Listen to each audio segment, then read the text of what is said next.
We've had a fair journey trying to get here. I do not have an agriculture background. The first few farms I went on just really scared me. Like I was like, oh wow. And you walk through the houses and the barn and I'm like, I have no idea.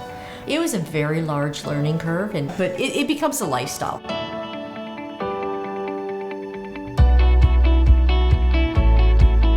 We enjoy getting together, so we'll do games. Farming game. It's called the farming game. You should look it up. Yeah. It's big.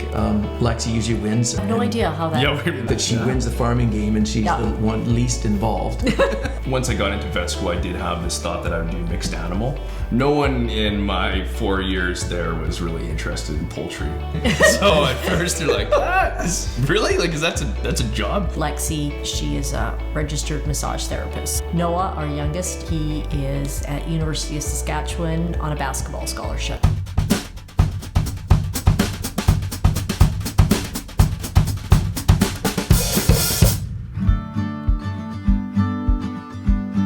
Linda's a dental hygienist. In hygiene, you're a very detailed person and you have to be self-motivated. You're challenging yourself to get every stain off, to get it as clean as possible, to get them in the best oral care. Like for bookkeeping and being part of the farm, I'm super detailed. I'm the organized one. I do the finances, so I look for details. And in some ways you have to motivate yourself. Like that's part of our business. That's the part I feel like I can contribute. There is a lot more complexity to it than I originally thought. Microbiology, we do serology, specific water testings, but there's a lot of thought process behind kind of decisions that we're trying to make or ways to be more preventative. So that's a lot of fun as a veterinarian to be working with a group of people that really care about the animals and care about the industry and care about kind of providing safe, good food to people. And they're quirky. And they're a little quirky. So it always writes good stories afterwards. They're just, I think, really down-to-earth, good people and really passionate about what they do. One of the testaments to supply management is the ability to work together when you don't have the controversy of potentially competing with your neighbor, because I'm not trying to sell to a market versus my next door poultry guy, so we can work cooperatively together. We have, like in BC, we have 3 or 4 audits already that we have to go through that are mandatory. AI was a major defining piece for the BC poultry industry.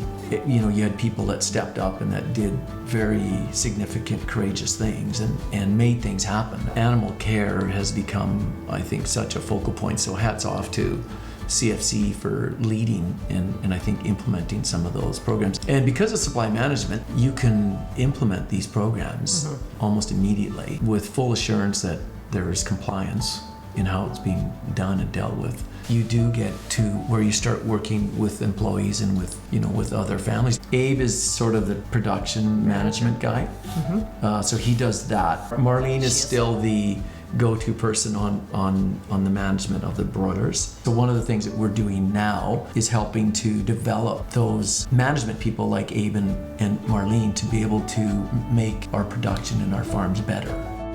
And the kids, I mean, for as many years as you've all been in different places, you're very purposeful in keeping in touch.